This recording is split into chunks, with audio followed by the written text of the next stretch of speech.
Good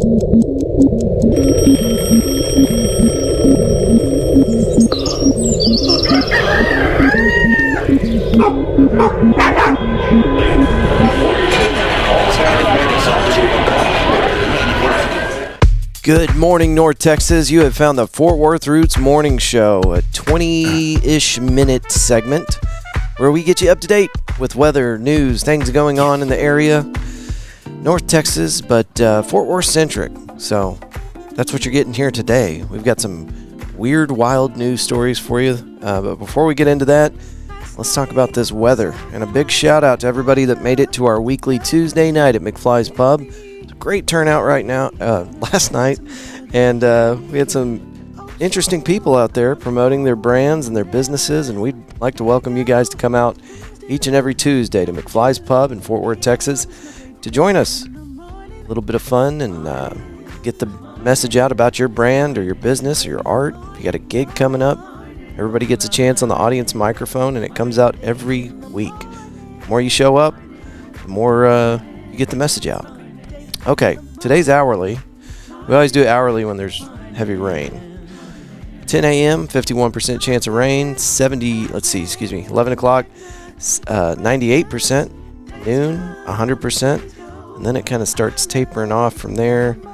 And by 3 p.m., we're at 33%. And then it hops back up to 52% kind of for the rest of the afternoon. So it's going to be a nice, cool day, overcast, scattered thunderstorms, and precipitation throughout. All right, let's get into that 10-day forecast real quick. Today, 76 for a high, 69 for a low. Thursday, 85 for a high, 72 for a low. Friday, 89, 74 for a low. Saturday, 89 and 73 for a low. And Sunday, 90 degrees, 74 for a low, small chance of AM thunderstorms. And then next week, looking forward, looks like some slight chances of rain, but we'll keep you up to date. Got one more episode this week. Our last one for the week is Thursdays, and we get you guys up to date with what's going on in the area over the weekend, so you know where the shows are at, who's playing, with a heavy emphasis on local music. All right. Today is National Day of Corn on the Cob Day. National Corn on the Cob Day. So if you've been holding your breath, crossing your fingers and waiting, National Corn on the Cob Day is here. National Making Life Beautiful Day. Today is Say Hi Day. Let's see. Flamingo's birthday. Okay, yeah, these are dumb. They get dumber every day. Okay, and we started pulling Texas history. We've been doing this day in history for a while, and somebody dropped a really good idea on me. They said, you know what, you should do Texas history. They actually said Fort Worth history, but sometimes it's hard to find something every day that happened in Fort Worth. I'm sure something happened every day in Fort Worth throughout history, but it's hard to find. Okay, this day in history, pioneer public health doctor dies. This was 34 years ago on June 11th, 1991. On this day in 1991, Connie Yearwood Connor died in Austin. Connor born around 1908. In Victoria, became the first African-American physician named to the Texas Public Health System, now the Texas Department of State Health Services, in 1937. In the beginning, her duties were limited to work among the black population in East Texas, but she eventually worked with all cultures throughout the state. She led the state's efforts in early periodic screening, diagnosis, treatment, and chronic diseases for pregnancy and pediatrics. When she retired in 1977, she was Director of Health Services. Connor was President of the Lone Star Medical, Dental, and Pharmaceutical Association and a member of the Texas Medical Association. In 1952, she was one of the trustees who signed the merger agreement of Houston-Tillotson College, which she served for a total of 54 years. Outstanding. Let's see here. I just hope I didn't read that wrong. I feel like I had the dates confused. But okay, on this day in history, 160 years ago, June 11th, 1865. On this day in 1865, an estimated 50 desperados broke into the state treasury in Austin, one of the boldest crimes in Texas history. The robbery occurred during the chaotic period immediately after the downfall of the Confederacy in the spring of 1865.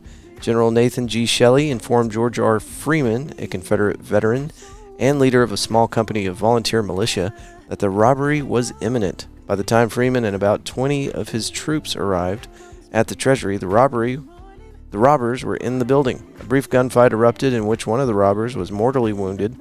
All the other robbers fled toward Mount Bonnell, west of Austin, carrying with them about 17,000 in, it says SPECIE, specie, more than half of the gold and silver in the state treasury. None was ever captured. This thing has some typos in it. The loot was never recovered, although some of the money was found strewn between the Treasury building and Mount Bonnell. Freeman and his company of volunteers were later recognized by the state for their service in defending the public treasury, but the resolution providing a reward for their services never passed the legislature. We're going to give you guys some money if we can get it approved, and then it didn't happen. Okay, this day in history, this is not a day in history. This was yesterday. Hundreds protest in Austin against nationwide ICE detentions. TexasTribune.org, story by Aiden Runnels. Let's see here. 13 people were arrested Monday during a largely peaceful march in downtown Austin, condemning the uptick in immigration detentions across the country that dispersed when law enforcement fired tear gas. Dispersed when law enforcement fired tear gas into a portion of the crowd that refused to leave. The protest, organized by the Party of Socialism and Liberation's Austin branch, began outside state capitol grounds at 7 p.m. as several hundred protesters condemn raids conducted in recent weeks by U.S. Immigration Customs and Enforcement. The story does continue, and you guys can find it at TexasTribune.org. Let's see what we got here. All right, FortWorthReport.org. This story is by Cecilia Linzen. Fort Worth mayor declares y'all means all with recognition for LGBTQ Pride Month. Standing along Mayor Maddie Parker, City Council member, and LGBTQ community leader, 15-year-old Cannon Austin felt proud to be a Fort Worthian. He joined the gathering June 10th at City Hall to witness Parker declare that in Fort Worth, y'all means all, with a recognition honoring June as Pride Month, which highlights and celebrates the LGBTQ community. Let's see here. Let's get into the details. Our youth, there was a quote here by the mayor. Okay, here we go. It is imperative we must embrace people of all backgrounds, identities, and experiences to continue to build Fort Worth where every person is valued and truly free from discrimination, Parker said before reading aloud her pride recognition. Our community's strength lies in its diversity and its unity. You guys can read on at FortWorthReport.org. Okay, this one is the craziest thing I think I've seen in maybe the entire time we've been doing the morning show. I feel like this same story was on the news about 3 years ago, and I don't know how they keep finding these people, how this thing keeps happening. The story is by Fox4News.com by Amber Kite and Alex Boyer. 244 charged with child sex crimes in North Texas operation. Let's read on.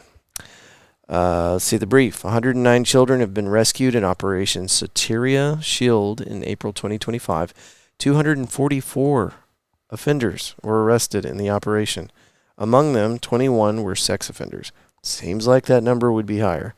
From Dallas, a 2025 FBI operation ended with more than 200 people arrested and more than 100 children rescued, according to FBI Dallas and the North Texas Internet Crimes Against Children Task Force.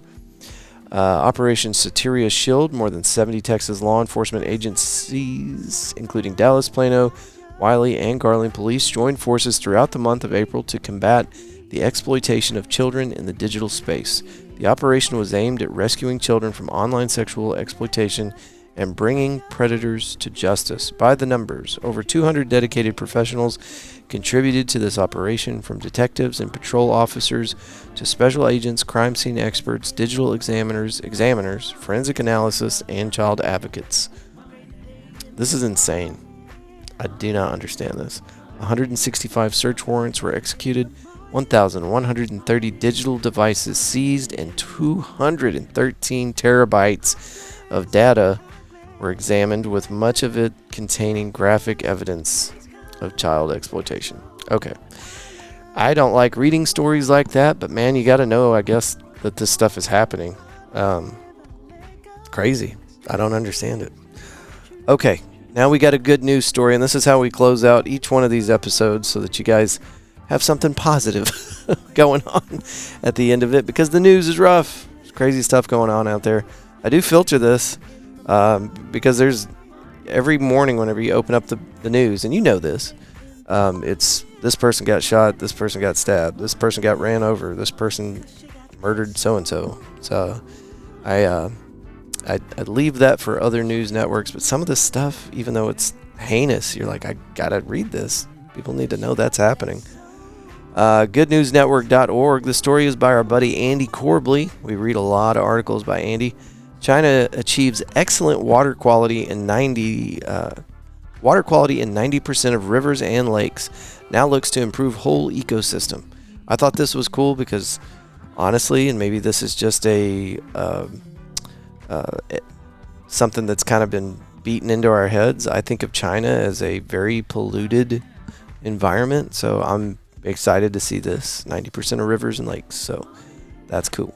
Having achieved incredible results in improving water quality across the nation, China is embarking on a 10-year project to ensure the ecosystem beyond the shoreline meets similar standards. The plan, unveiled recently by China's Ministry of Ecology and Environment, aims to match improvements in water quality seen in 2,573 rivers and lakes across the country with improvements to the overall ecosystem in which the fresh water is found, including those which humans rely on, and the cultural artifacts located there as well.